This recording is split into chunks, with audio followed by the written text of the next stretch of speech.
आणि यानंतर एक मोठी बातमी, मुख्यमंत्री फडणवीसांचा हर्षवर्धन सपकाळ यांना फोन असल्याची सूत्रांची माहिती मिळतेय। काँग्रेसनं बारामतीमधून उमेदवार मागे घ्यावा अशी मुख्यमंत्र्यांनी हर्षवर्धन सपकाळ यांना विनंती केल्याची ही सूत्रांची माहिती आहे।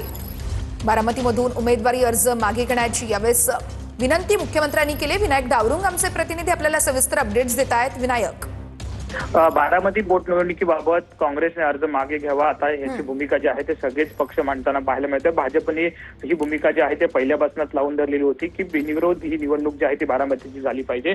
मुख्यमंत्र्यांनी आता थेट काँग्रेसचे प्रदेशाध्यक्ष हर्षवर्धन सपकाळ यांना फोन जो आहे तो केलेला आहे। सुनेत्र पवार यांच्या बिनविरोध निवडीसाठी काँग्रेसने बारामतीमधला उमेदवार जो आहे तो मागे घ्यावा अशी विनंती जी आहे ती आता थेट मुख्यमंत्र्यांनी केलेली पाहायला मिळते। कारण ज्या पद्धतीने अजितदादा यांचा अपघात जो आहे तो झालेला होता आणि त्यानंतर ही पोटनिवडणूक जी आहे ती लागलेली आहे आणि ही पोटनिवडणूक लागली असताना कुठेतरी ही निवडणूक जी आहे ती बिनविरोध व्हावी यासाठीच आता मुख्यमंत्र्यांनी थेट हर्षवर्धन सपकाळ यांना फोन केला पाहायला मिळतोय। निश्चितच विनायक, त्यामुळे आता मुख्यमंत्र्यांच्या फोन नंतर हर्षवर्धन सपकाळ यांची भूमिका काय असू शकते हे बघणं अतिशय महत्त्वाचं असणार आहे।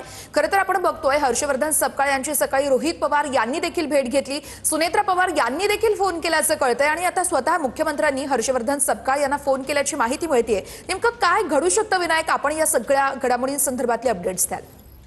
बरोबर आहे, सुनेत्र पवार यांनी फोन केलेला होता, रोहित पवार यांनी स्वतः भेटलं, शरद पवार स्वतः म्हणाले की मी काँग्रेस जवळ बोलेन आणि आता मुख्यमंत्र्यांनी सुद्धा थेट फोन जो आहे तो हर्षवर्धन सपकाळांना केलेला आहे। कुठेतरी त्या पद्धतीचं संपूर्ण ही निवडणूक पाहिली जाते कारण अजितदादांचं अपघाती निधन जे आहे ते झालेलं आहे। त्यामुळे ही सगळी भावना बघता कुठेतरी काँग्रेसने आता हा उमेदवार जो आहे तो मागे घ्यावा अशी भावना जी आहे ते सगळ्याच राजकीय पक्षांची पाहायला मिळते। निश्चितच विनायक, त्यामुळे आता पुढे हर्षवर्धन सपकाळ आणि अर्थातच काँग्रेसची भूमिका काय ते पाहणं अतिशय महत्त्वाचं असेल। तुर्तास धन्यवाद दिलेल्या माहितीसाठी।